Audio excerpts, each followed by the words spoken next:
From this point onward I will follow the course of events by transcribing my own letters to Mr. Sherlock Holmes which lie before me on the table. One page is missing, but otherwise they are exactly as written and show my feelings and suspicions of the moment more accurately than my memory, clear as it is upon these tragic events, can possibly do. Baskerville Hall, October 13th. My dear Holmes, my previous letters and telegrams have kept you pretty well up to date as to all that has occurred in this most godforsaken corner of the world. The longer one stays here, the more does the spirit of the moor sink into one's soul, its vastness, and also its grim charm. When you are once out upon its bosom you have left all traces of modern England behind you, but, on the other hand, you are conscious everywhere of the homes and the work of the prehistoric people. On all sides of you as you walk are the houses of these forgotten folk, with their graves and the huge monoliths which are supposed to have marked their temples. As you look at their grey stone huts against the scarred hillsides you leave your own age behind you, and if you were to see a skin-clad, hairy man crawl out from the low door fitting a flint-tipped arrow onto the string of his bow, you would feel that his presence there was more natural than your own. The strange thing is that they should have lived so thickly on what must always have been most unfruitful soil.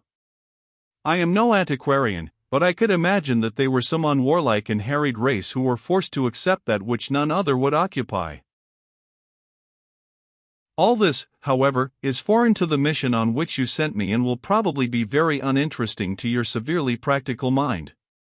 I can still remember your complete indifference as to whether the sun moved round the earth or the earth round the sun. Let me, therefore, return to the facts concerning Sir Henry Baskerville. If you have not had any report within the last few days, it is because up to today there was nothing of importance to relate. Then a very surprising circumstance occurred, which I shall tell you in due course. But, first of all, I must keep you in touch with some of the other factors in the situation. One of these, concerning which I have said little, is the escaped convict upon the moor. There is strong reason now to believe that he has got right away, which is a considerable relief to the lonely householders of this district. A fortnight has passed since his flight, during which he has not been seen and nothing has been heard of him. It is surely inconceivable that he could have held out upon the moor during all that time.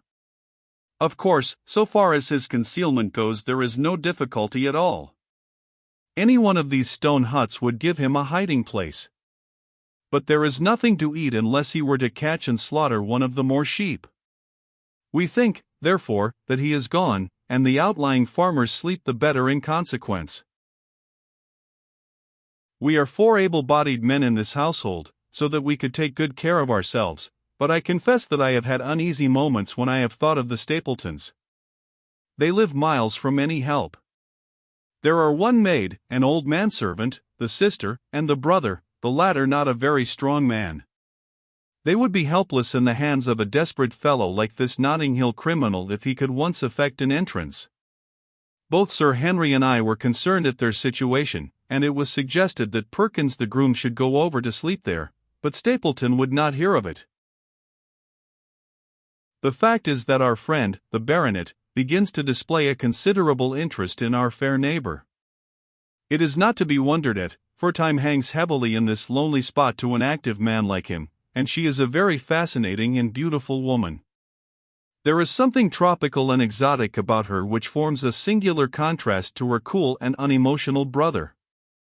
Yet he also gives the idea of hidden fires. He is certainly a very marked influence over her, for I have seen her continually glance at him as she talked as if seeking approbation for what she said. I trust that he is kind to her. There is a dry glitter in his eyes and a firm set of his thin lips, which goes with a positive and possibly a harsh nature. You would find him an interesting study. He came over to call upon Baskerville on that first day, and the very next morning he took us both to show us the spot where the legend of the wicked Hugo is supposed to have had its origin.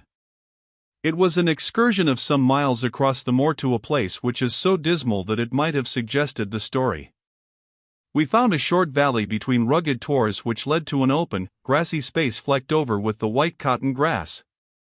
In the middle of it rose two great stones, worn and sharpened at the upper end until they looked like the huge corroding fangs of some monstrous beast. In every way it corresponded with the scene of the old tragedy. Sir Henry was much interested and asked Stapleton more than once whether he did really believe in the possibility of the interference of the supernatural in the affairs of men. He spoke lightly, but it was evident that he was very much in earnest. Stapleton was guarded in his replies, but it was easy to see that he said less than he might, and that he would not express his whole opinion out of consideration for the feelings of the baronet. He told us of similar cases, where families had suffered from some evil influence, and he left us with the impression that he shared the popular view upon the matter. On our way back we stayed for lunch at Maripet House, and it was there that Sir Henry made the acquaintance of Miss Stapleton. From the first moment that he saw her he appeared to be strongly attracted by her, and I am much mistaken if the feeling was not mutual. He referred to her again and again on our walk home, and since then hardly a day has passed that we have not seen something of the brother and sister. They dine here tonight, and there is some talk of our going to them next week. One would imagine that such a match would be very welcome to Stapleton, and yet I have more than once caught a look of the strongest disapprobation in his face when Sir Henry has been paying some attention to his sister. He is much attached to her, no doubt, and would lead a lonely life without her, but it would seem the height of selfishness if he were to stand in the way of her making so brilliant a marriage. Yet I am certain that he does not wish their intimacy to ripen into love, and I have several times observed that he has taken pains to prevent them from being tête-à-tête. By the way, your instructions to me never to allow Sir Henry to go out alone will become very much more onerous if a love affair were to be added to our other difficulties. My popularity would soon suffer if I were to carry out your orders to the letter. The other day, Thursday, to be more exact, Dr. Mortimer lunched with us. He has been excavating a barrow at Long Down and has got a prehistoric skull which fills him with great joy. Never was there such a single-minded enthusiast as he. The Stapletons came in afterwards, and the good doctor took us all to the yew alley at Sir Henry's request to show us exactly how everything occurred upon that fatal night. It is a long, dismal walk, the yew alley, between two high walls of clipped hedge, with a narrow band of grass upon either side. At the far end is an old tumble-down summer-house. Halfway down is the moor gate, where the old gentleman left his cigar-ash. It is a white wooden gate with a latch. Beyond it lies the wide moor. I remembered your theory of the affair and tried to picture all that had occurred. As the old man stood there he saw something coming across the moor, something which terrified him so that he lost his wits and ran until he died of sheer horror and exhaustion. There was the long, gloomy tunnel down which he fled. And from what? A sheepdog of the moor? Or a spectral hound, black, silent, and monstrous? Was there a human agency in the matter? Did the pale, watchful Barrymore know more than he cared to say? It was all dim and vague, but always there is the dark shadow of crime behind it. One other neighbor I have met since I wrote last. This is Mr. Frankland, of Laughter Hall, who lives some 4 miles to the south of us. He is an elderly man, red-faced, white-haired, and choleric. His passion is for the British law, and he has spent a large fortune in litigation. He fights for the mere pleasure of fighting and is equally ready to take up either side of a question, so that it is no wonder that he has found it a costly amusement. Sometimes he will shut up a right-of-way and defy the parish to make him open it. At others he will with his own hands tear down some other man's gate and declare that a path has existed there from time immemorial, defying the owner to prosecute him for trespass.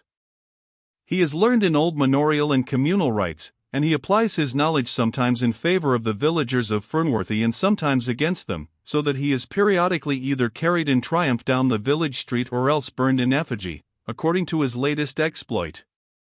He is said to have about 7 lawsuits upon his hands at present, which will probably swallow up the remainder of his fortune and so draw his sting and leave him harmless for the future. Apart from the law he seems a kindly, good-natured person, and I only mention him because you were particular that I should send some description of the people who surround us. He is curiously employed at present, for, being an amateur astronomer, he has an excellent telescope, with which he lies upon the roof of his own house and sweeps the moor all day in the hope of catching a glimpse of the escaped convict.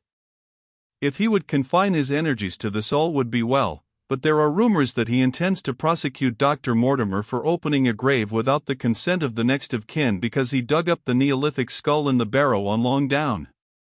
He helps to keep our lives from being monotonous and gives a little comic relief where it is badly needed. And now, having brought you up to date in the escaped convict, the Stapletons, Dr. Mortimer, and Franklin, of Laughter Hall, let me end on that which is most important and tell you more about the Barrymores, and especially about the surprising development of last night. First of all, about the test telegram, which you sent from London in order to make sure that Barrymore was really here. I have already explained that the testimony of the postmaster shows that the test was worthless and that we have no proof one way or the other.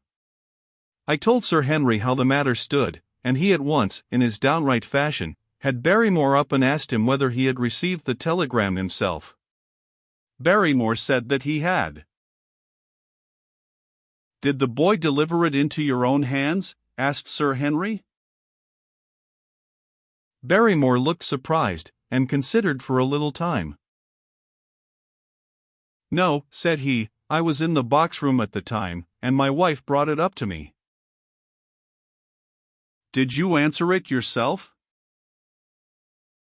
"No, I told my wife what to answer and she went down to write it." In the evening he recurred to the subject of his own accord. "I could not quite understand the object of your questions this morning, Sir Henry," said he. "I trust that they do not mean that I have done anything to forfeit your confidence?" Sir Henry had to assure him that it was not so and pacify him by giving him a considerable part of his old wardrobe, the London outfit having now all arrived. "Mrs. Barrymore is of interest to me. She is a heavy, solid person, very limited, intensely respectable, and inclined to be puritanical. You could hardly conceive a less emotional subject. Yet I have told you how, on the first night here, I heard her sobbing bitterly, and since then I have more than once observed traces of tears upon her face.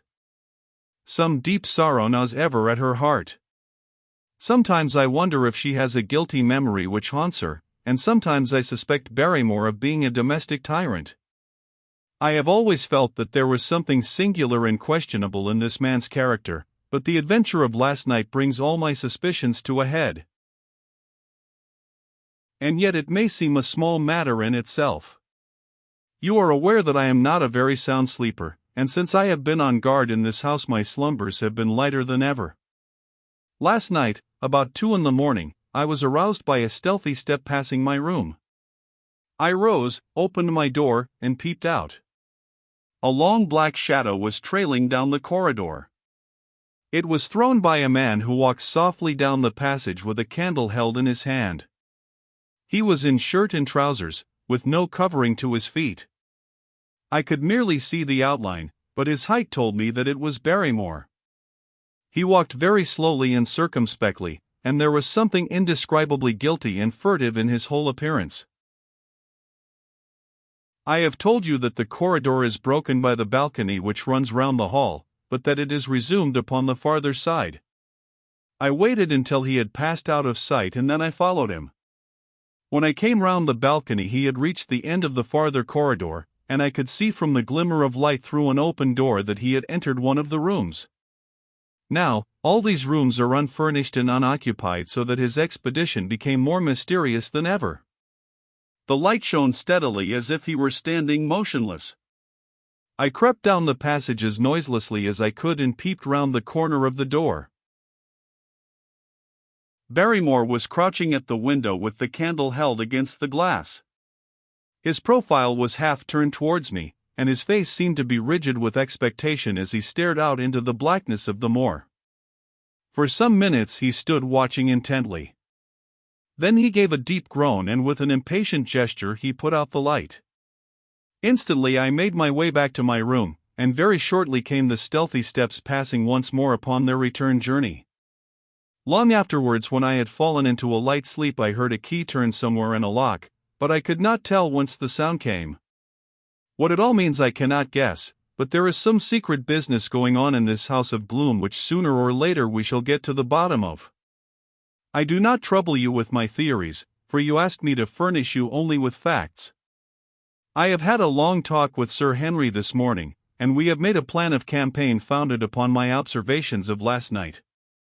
I will not speak about it just now, but it should make my next report interesting reading.